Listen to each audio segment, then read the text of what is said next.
So most guitar players are able to do this. And many take it to the next level and are able to do this.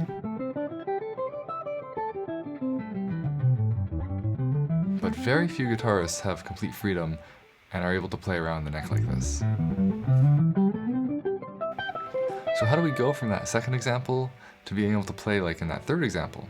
Well, I think we have to begin addressing one of the biggest limiting factors, at least in my experience, which is being stuck in these boxy positional shapes that we learn when we first learn scales.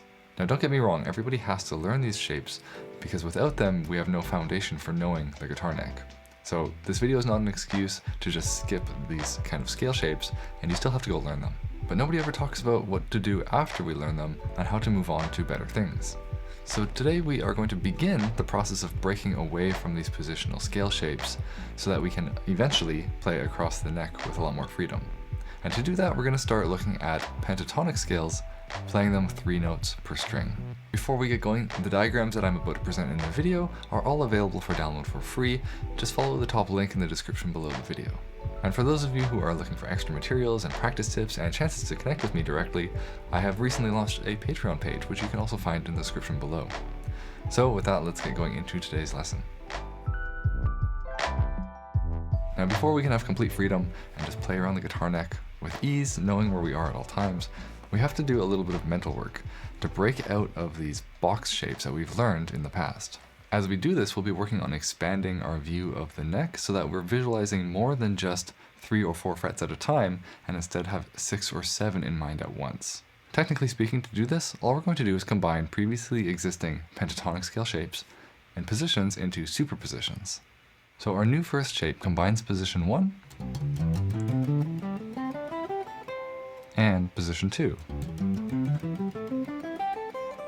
of the pentatonic scale. So I'm in the key of C major here, starting on fret 6. This new position, when played all together, looks like this.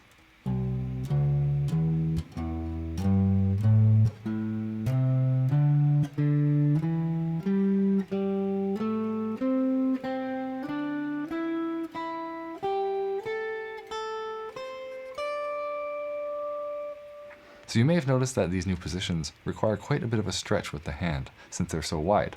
So be careful when you're first learning these. Maybe start higher up on the neck where the frets are narrower so that you don't put too much strain on your wrist while you get used to them. Make sure your guitar is also in a nice position where the neck is upright so it's easier to reach with the open hand and you're not having to do extra wrist bending to get the notes. When playing through these shapes, try to be conscious at all times which notes of the scale you are playing. So right now I'm kind of thinking root, root, 2, 3, 3, 5, 6, 6, root, 2. And I'm trying to visualize where all of the roots are while I play, so I always have that reference point for my fingers.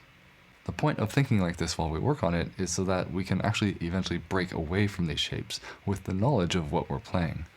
If we simply just learn the shapes in each position again, then we're not really doing much work to get away from position playing. So a lot of this practice is mental. And if your brain is hurting while working on this, that's a good sign. That means knowledge is working its way into your skull. Now I want to point out one more cool thing about these scale positions before we learn how to work on them with some exercises, and that is that there is a repeated note between each string. So if we start on the root and play 1, 2, 3, the next string actually starts on the 3, the same note we just ended that string on. Then we have 3, 5, 6, and then moving to the next string we start on the 6 again. 6, root, 2, 2, 3, 5, 5, 6, root, root. So we'll always have a doubled note, kind of like alternate saxophone fingerings. And it has a very cool texture when played a little quicker.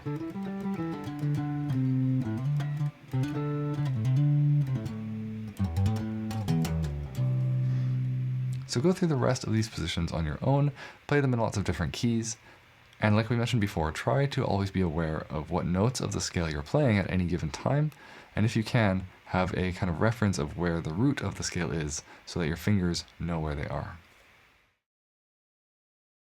Once you're a little bit more familiar with the basic shapes, we can start practicing them in a more fun and musical way.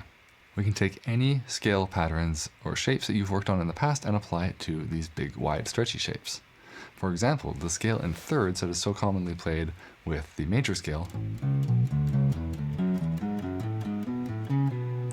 we can do that now with these pentatonic shapes. And with that doubled note between strings, we get kind of a cool effect.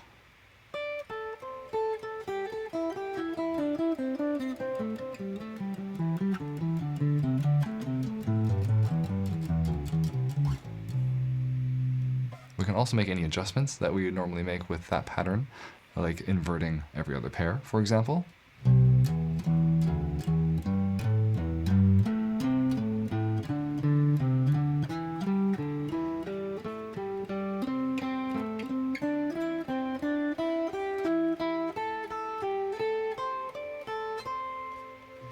And we can try playing it with different rhythmic subdivisions.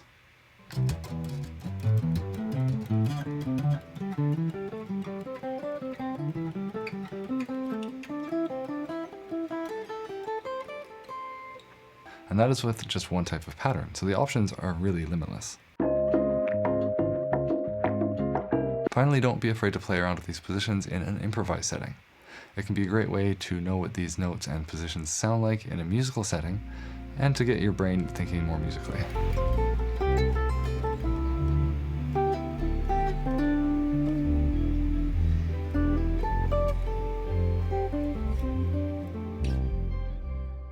If any of you give this a try or have worked on these scales in the past, let me know in the comments down below and tell me about your experience. I'd love to hear from you, and if these actually worked, to break your mind out of thinking in just box positions.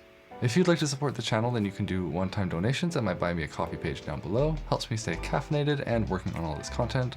Or if you'd like to support the channel in a more regular manner and you'd like to have more chances to connect with me and get 8-string practice materials, then you can join my Patreon, which is linked down in the description below. And with that, wherever you are in the world, I hope you have a great rest of your day, and as always, happy practicing.